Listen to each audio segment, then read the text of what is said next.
Did you know that we as human beings with a human brain have absolutely no say in whether we get programmed? Usually this is by default, programmed by society, the media, our culture, parents and family, authority figures.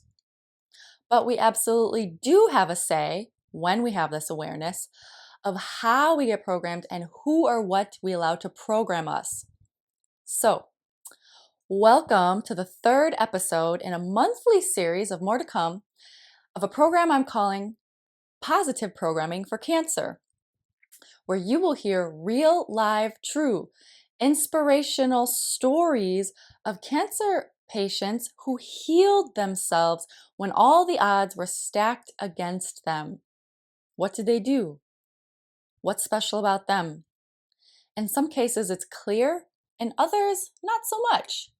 Either way, the more your brain hears these types of positive success stories, the more you will come to believe and know that it is possible for you too. That's just how it works. Hi, my name is Dr. Lisa Matejka, Cancer Transformation Guide. I am a naturopathic physician, energy worker, and transformational life coach, and I help those on their cancer journey return to health and wellness to an even better state than before, physically, mentally, emotionally, energetically, and perhaps even spiritually, with compassionate guidance and loving support. Today, I have another incredible survivor story, this time of a man named Glenn Sabin. He is currently 61 years old and thriving with a 33-year survivorship story. And he is currently also a cancer coach and helps other integrative businesses succeed.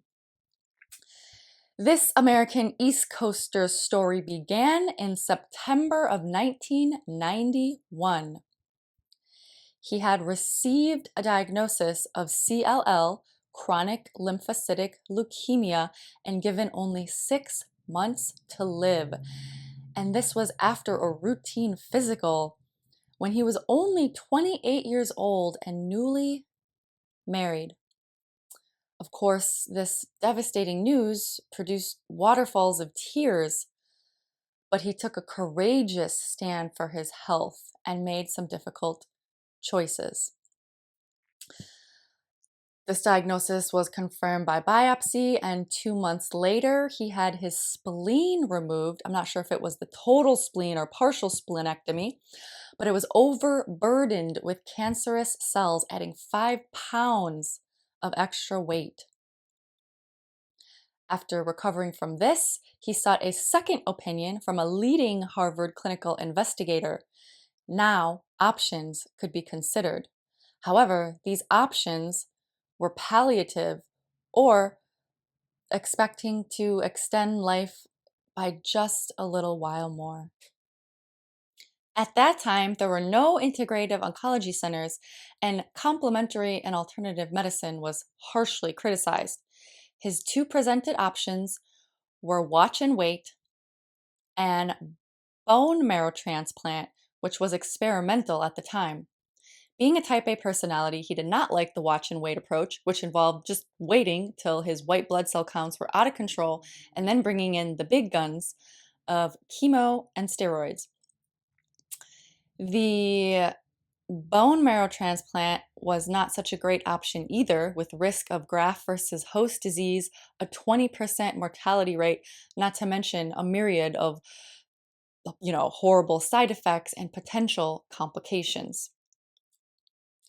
This left autologous bone marrow transplant as an option, which is using his own tissue.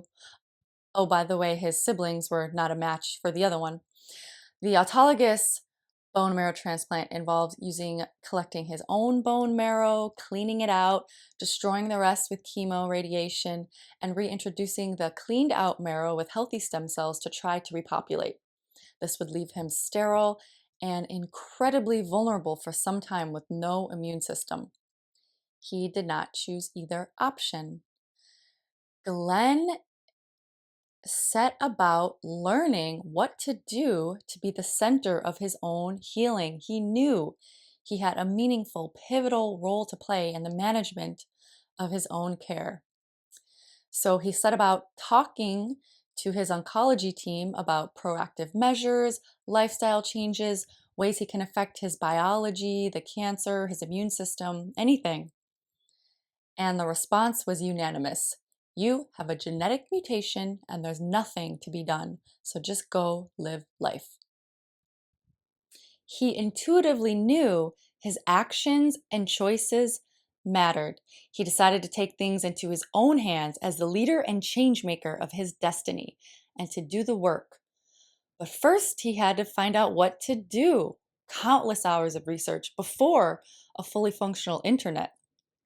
He ended up developing a comprehensive plan for himself, one that he liked and believed in, based on evidence-based approaches that affect the biology of cancer and the immune system.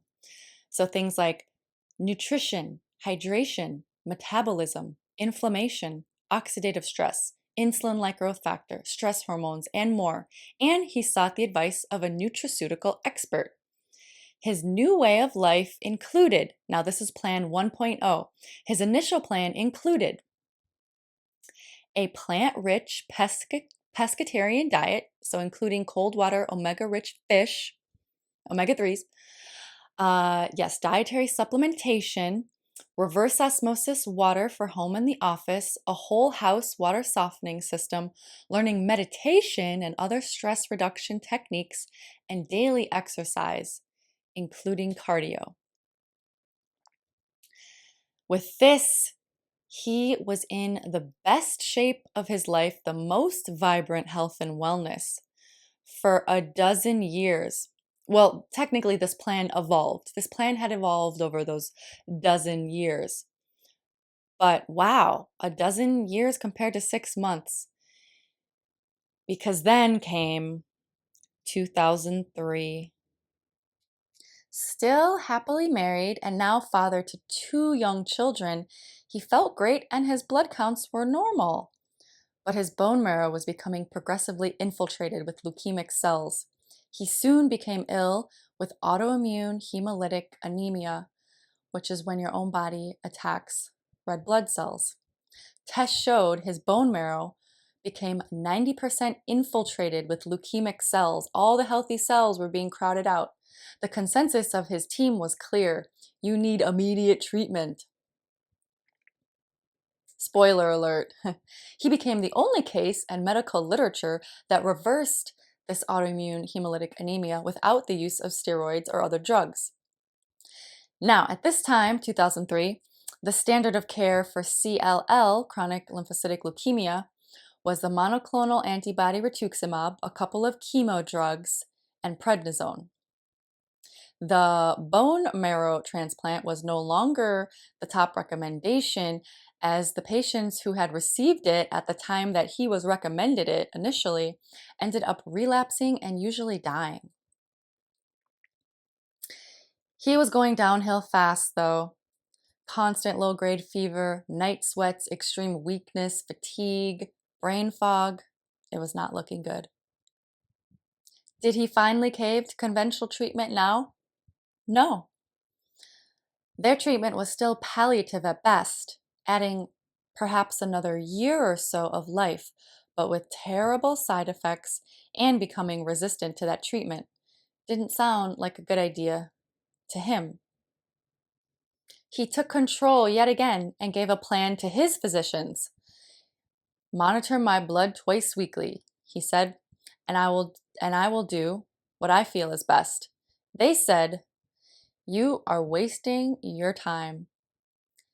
And he said, I understand the relationship between my blood counts and my actual physical and emotional health. Glenn took a sabbatical from work, adjusted his supplement regimen with his holistic practitioner, and continued walking and swimming against the doctor's orders. These activities were outdoors as well, which I think played a huge role. He did say this was the most connected he felt mind and body-wise, especially since he had been unable to develop a strong meditation practice. So after several weeks, blood counts were normalizing, and then by 2 months were completely normal. And then flow cytometry showed no evidence of disease. After his strength returned, PET scans and CAT scans also confirmed no evidence of disease. He was in partial remission with no conventional treatment of any kind. His systemic blood was clear, although there were still some leukemic cells detected in bone marrow biopsy. Despite this, he remained healthy and well for another 6 years. Then came 2009, his second and final relapse. Though feeling great, labs revealed his white blood cells were yet again out of control. This time, he honestly reflected on the amount of stress in his life, always a factor, and sought the help of a renowned integrative oncologist. At this time, they finally existed. His supplement regimen was completely changed based on his individualized biochemistry, based on things like panels of macro and micronutrient levels, glucose, inflammation, hormones, oxidative stress, and circulation. Although sticking stringently to this new protocol, white blood cell levels did continue to elevate to precarious levels. At this time, EGCG was added in at 4 grams daily based on a recent study, epigallocatechin gallate, which is a component of green tea. Shortly after this, white blood cell counts did stabilize and completely normalize, and labs revealed no evidence of disease. This was 2010. In 2012, he insisted on getting a bone marrow biopsy to see if the changes stuck there too, and did confirm. Flow cytometric studies of bone marrow and peripheral blood do not indicate diagnostic features of involvement with a lymphoproliferative disorder. Put simply, a Harvard pathologist could not tell that he had ever had chronic lymphocytic leukemia. And then another biopsy in 2014 confirmed this as well. To quote Glenn Sabin, "My story is one of proactivity, perseverance, and resiliency that emphasizes we each host disease and heal from it as individuals." So basically, he's really big on taking an individualized approach for each person in their unique situation. And yes, the resiliency and the perseverance. Even though he did an incredible thing by healing himself once, he had to do it a couple more times. He kept on, he didn't give up until it stuck. He claims he cannot know for certain which of the lifestyle factors or supplements or whatnot, did the trick, but he does attribute his overall success to taking an active role in his health, documenting it all, and continuing to stay involved in wellness advocacy. It should be noted there is an official case study on Glenn that seems to emphasize the EGCG, probably because that did seem to really have quite the effect on white blood cell count for that second relapse. What else could account for his success? Although barely mentioned, he did acknowledge the role of stress and emotional health. Notice anything else? So for those of you who have heard my videos before, I oftentimes talk about the decades of research by Kelly A. Turner. She outlines the 10 common healing factors, which are the 10 things that are in common in all people who had cancer who have spontaneous remissions.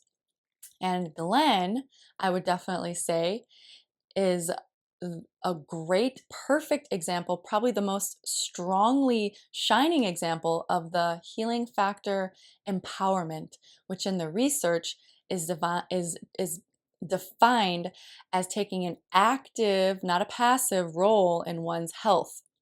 The definition also includes doing one's own research, due diligence, questioning, decision making. He definitely was all of that. These people felt in control of where their health and treatment was going. So empowerment is definitely one of the 10 common healing factors he strongly displayed. Others that he displayed was diet and nutrition. Because another one of the 10 common healing factors is change in diet and nutrition, which he had. Another one was herbs and supplements, which he also did. Another one I would definitely say is intuition, because he listened, and it's explained this way in the research. Intuition is defined as people who listened to their intuition. And he definitely did that when he, despite what the doctors and everybody else was saying, he just intuitively knew that his choices and decisions mattered. So, and then there might be a case to be argued for spirituality, because in the research it also applies to atheists. I'm not saying he is an atheist, but it's defined not necessarily as being religious or, but as feeling a connection to something beyond yourself, whether it is your higher self, some sort of higher intelligence being, or a hobby or passion. And he did say he felt very connected, mind and body wise, when he was being active in nature. I'm unsure his affiliation spiritually. So there he displays at least 5 to 6 of the 10 common healing factors, and it's possible more because we don't know that he didn't do the other ones. So if you're curious about those, I have a gift for you. If you go to the description box and click a link, you can have my article that I wrote summing up this research of Kelly A. Turner. And my article I wrote, which is really pretty with pictures and everything, is called The 10 Common Healing Factors Amongst Cancer Survivors Who Beat the Odds. And it will go into all that in detail so you can know for yourself, what are these 10 common healing factors of cancer patients who had spontaneous remissions. And remember, if they can do it, so can you. So what's important to remember here is this is just one story of countless stories of people who had cancer and healed themselves against the odds, against what the doctors and people were telling them. This is important. It shows you that it is possible. This is possible for you. If someone else can do it, you can do it. There is limitless potential within you waiting to come out. So, yes, this is possible for you too, to be healed. I will also leave in the description box a link to his website, because he does offer cancer coaching as well as business coaching for integrative businesses if you're interested in any of that. And then I'll also leave information about me. I have a coaching program as well. Mine is more like a transformational life coaching that goes deep into mental and emotional healing, which can definitely in turn heal cancer. And then I also, of course, have my naturopathic medicine practice, which focuses on the physical body. And I do energy medicine as well. But anyway, you'll find all that out there. So thank you for joining this third episode of Positive Programming for Cancer. And stay tuned till next month. All right, bye everybody.